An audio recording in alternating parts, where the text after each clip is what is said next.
Hello students. इस video में आप लोग जानेंगे ऑर्गेनिक रिएक्शंस में जो बेसिक टर्म्स होती हैं वो कौन कौन सी होती हैं और उनका क्या क्या मतलब होता है। जैसे देखिए, एक टर्म है reagent, the next term is substrate, the next term is product, एक टर्म होती है इंटरमीडिएट। तो इन सब का क्या मतलब है, आइए देखते हैं। सबसे पहले हम जानेंगे किसी भी ऑर्गेनिक रिएक्शन की स्कीम यानी अरेंजमेंट क्या होती है। तो देखिए स्टूडेंट्स, इस रिएक्शन में, इस कंटेनर में हमने लिए हैं ऑर्गेनिक मॉलिक्यूल्स, एक सब्सटेंस लिया है, ऑर्गेनिक सब्सटेंस लिया है जिसके ऊपर हमें रिएक्शन कैरी आउट करनी है। So the organic substance on which reaction is carried out is known as substrate. उसको हम बोलते हैं सबस्ट्रेट। अब देखिए, रिएक्शन ये खुद से तो करेगा नहीं, रिएक्शन किसी और स्पीसी के साथ करेगा।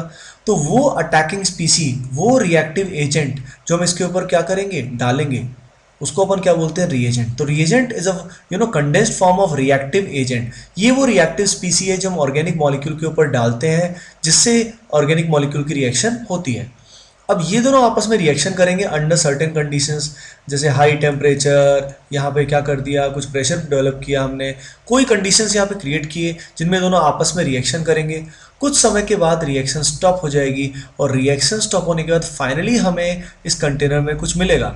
ये स्पीसी फाइनली जो बनी है क्या है, स्टेबल है, which will not change over of period of time. Period of time के साथ ये चेंज नहीं होगी।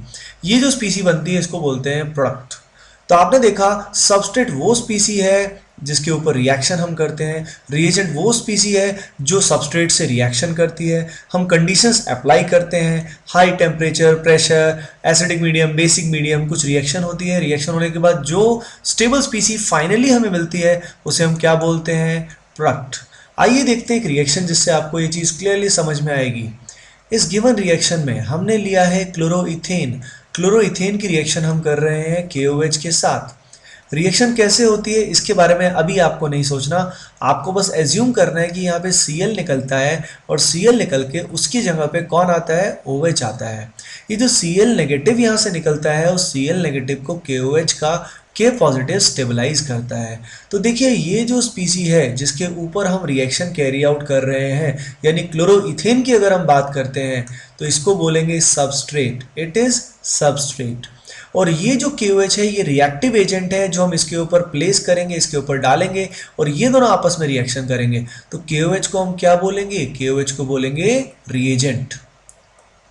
रिएजेंट रिएजेंट एंड सबस्ट्रेट आपस में रिएक्शन करके जो फाइनल स्पीसी बनाएंगे उसको हम क्या बोलेंगे, प्रोडक्ट। अब स्टूडेंट्स के दिमाग में सवाल आएगा कि सर ये KCl क्या है।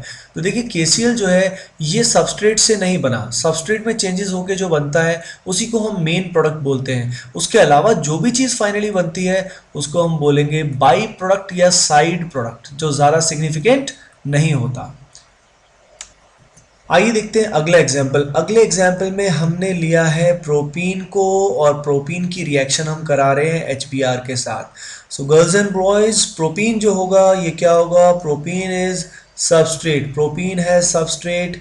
इस सबस्ट्रेट की रिएक्शन हम करा किससे रहे हैं, HBr के साथ। तो HBr यहाँ पे क्या हुआ, HBr हुआ रिएजेंट। ये दोनों आपस में रिएक्शन करते हैं जिसमें पाई बॉन्ड ब्रेक होता है और ब्रेक होने के बाद एक कार्बन पे ब्रोमीन जुड़ जाता है और दूसरे कार्बन पे हाइड्रोजन जुड़ जाता है। अब ये कैसे हुआ इस बारे में हमको अपने को नहीं सोचना है अभी। ये जो फाइनल स्पीसी हमें मिली ये स्पीसी क्या होगी, प्रोडक्ट। आइए अब मैं आपको इंटरमीडिएट के बारे में भी बताता हूँ। इस प्रोसेस में, इस रिएक्शन के प्रोसेस में ये पाई बॉन्ड ब्रेक होता है। पाई बॉन्ड ब्रेक होकर सबसे पहले यहाँ पॉजिटिव चार्ज आता है। अगेन ये कैसे आया इसके बारे में आप मत सोचिए और फिर फाइनली ये प्रोडक्ट बनता है। तो आपने देखा इस रिएक्शन के प्रोसेस में, इस प्रोसेस में ए के बीच में एक स्पीसी जनरेट हुई। ये स्पीसी जो रिएक्शन के बीच में जनरेट होती है इसको हम बोलते हैं इंटरमीडिएट।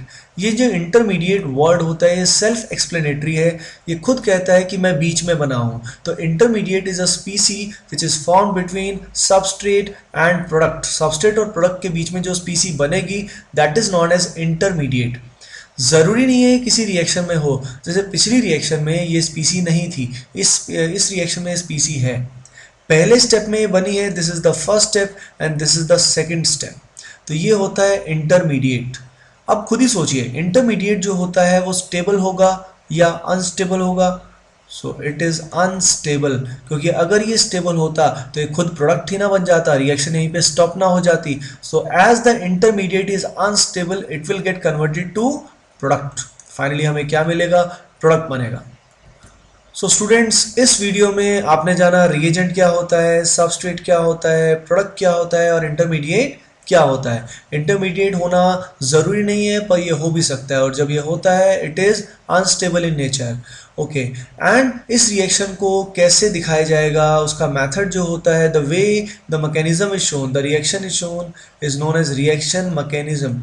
तो मैकेनिज्म का मतलब क्या होता है, ये वो पाथवे होता है, this is the pathway by which reaction takes place.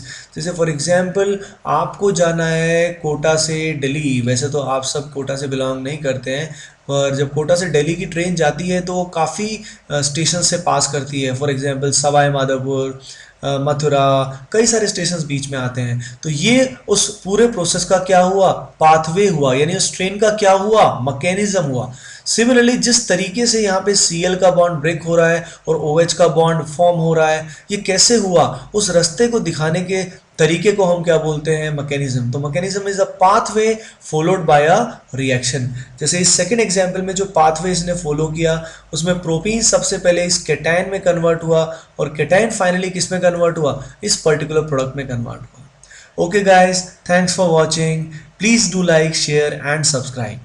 Thank you.